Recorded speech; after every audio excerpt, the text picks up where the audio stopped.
Today I'm going to show you some techniques for properly bending down to pick something up or do activities in your daily life like gardening. So just activities that require bending down or squatting, putting on your socks and shoes. So the first thing we're going to do is I'm going to demonstrate the ways not to do it, because I think that's a really good way to learn, and then we'll talk about why these are not good ways to do it.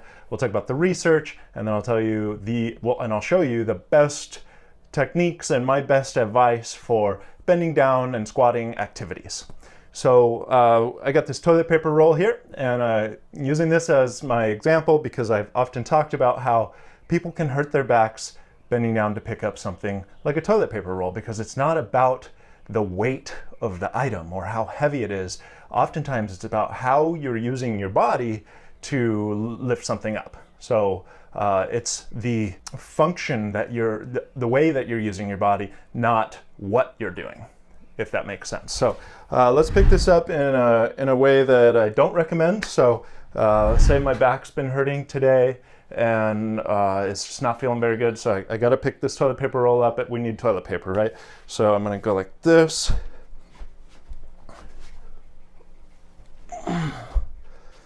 Okay, so that's way number one, and we'll talk about that in a minute. Let's put that back down, and I'll do way number two that I don't recommend.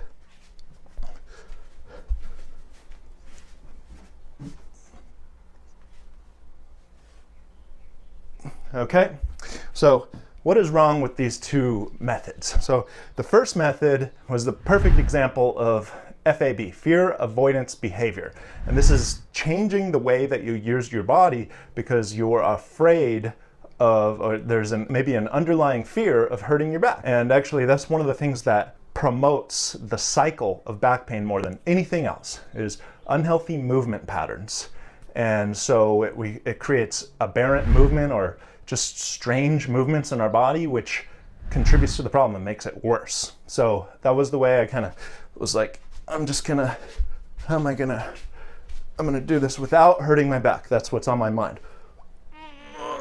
And then I kind of quickly lift out of it so I don't spend too much time. I kind of try to use like momentum to lift up the toilet paper roll. And then the other way was the way that we learned so much of our lives. People tell us, use your legs, don't use your back. I'm kind of like, I'm gonna use my legs, I'm not gonna use this at all. I'm trying to stay straight up and down, and just only legs. Okay, so that is an example of what I call limb dominant movement. And this is part of the cycle that also contributes to back pain.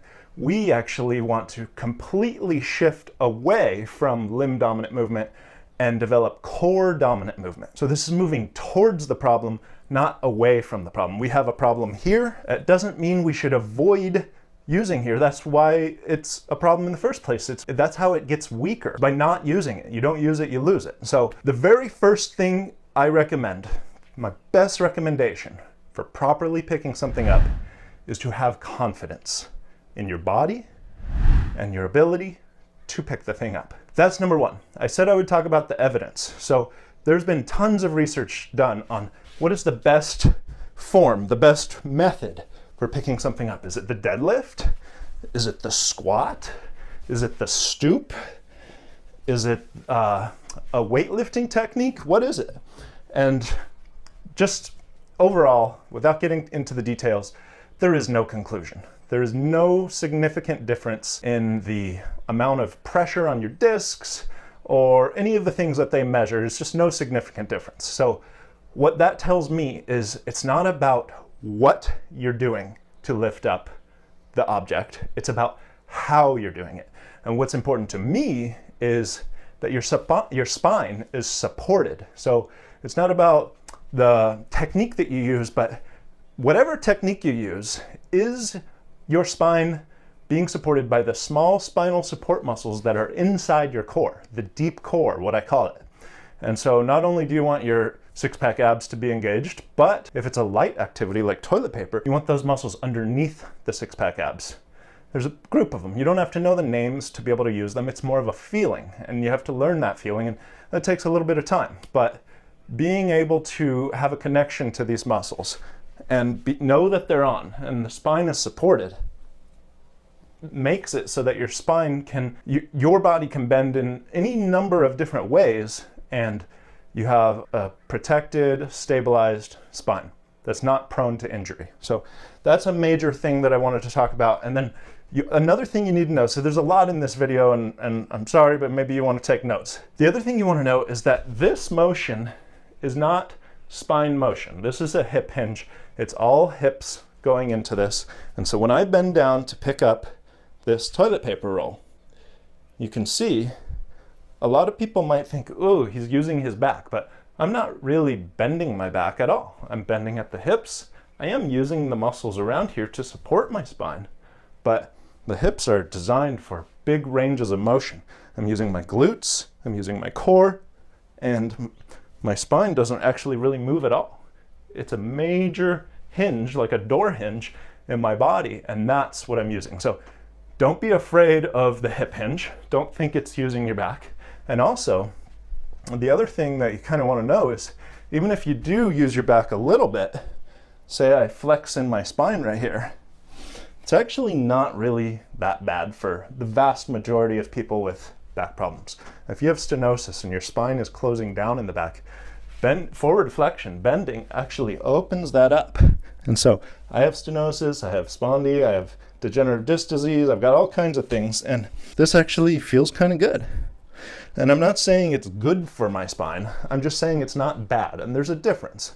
If it were good for my spine, then I could do more of it and it would make my spine better. But there's something about repetitive trauma that if you overdo things too much, it actually can create a problem. So just the difference is, don't be afraid of it and don't avoid flexion or forward bending, because it's actually probably not that bad for you if you're in the vast majority, the 80% plus of chronic back pain cases. So that's just picking up something lightly. Let's go over putting on your socks and shoes. So this is something where you actually don't just get to go into the motion and then get right out of it, but you have to stay down on the floor for a while. So it takes time.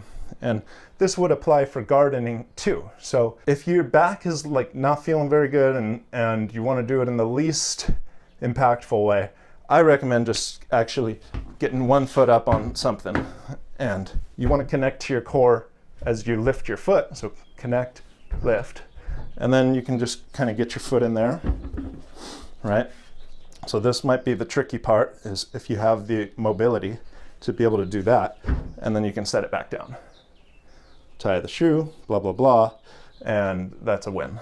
And so you want to switch legs. I use my hip flexor trick, if you have seen that video, to get my leg back down, connect, lift, and then you got to lift off, boom, tie the shoe. Same thing with the socks, right? That's an activity that takes a little longer than just lifting up a toilet paper roll. It's one of the options. So another option for putting on your socks and shoes is what I use if my back's not, feeling real bad, is I just sit on a low seat, like a stoop or a stair, or just a stoop in front of my door, and I do it, and off and on. And so this is okay. This involves spinal flexion, right?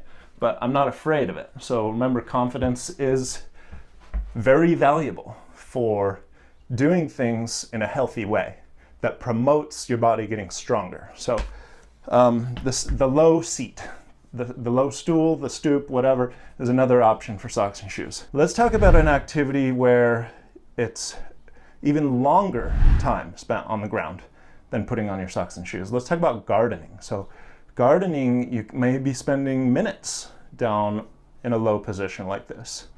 And this is where the video I did on deep squats comes in.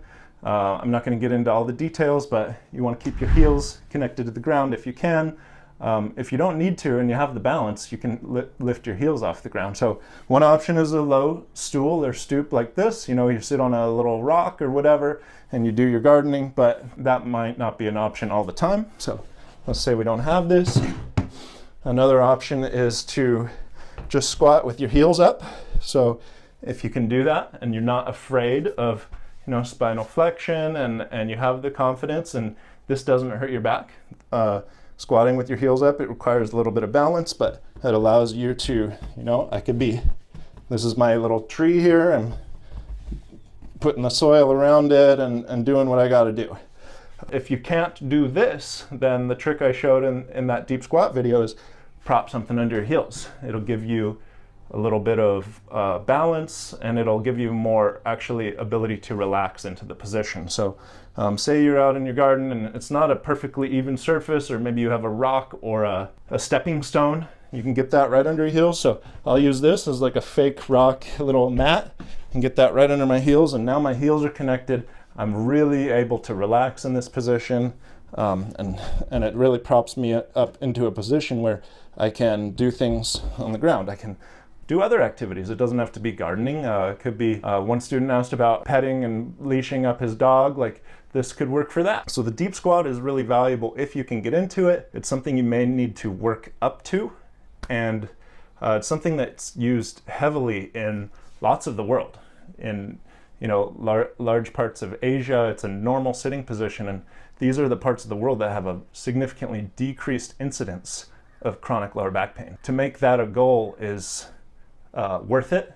And so again, you can go check out the video I did with a little more in depth on just progressing the ability to get into a deep squat. So that is the lesson for today, and this is kind of like a two-part one. So next week I'm going to be talking about actually lifting like heavy objects and carrying them. So I need to go carry something out to the car. So if you're looking for that, that will be in next week's video, and feel free to subscribe and hit that bell if you want to get a notification. So thank you, hope it helps.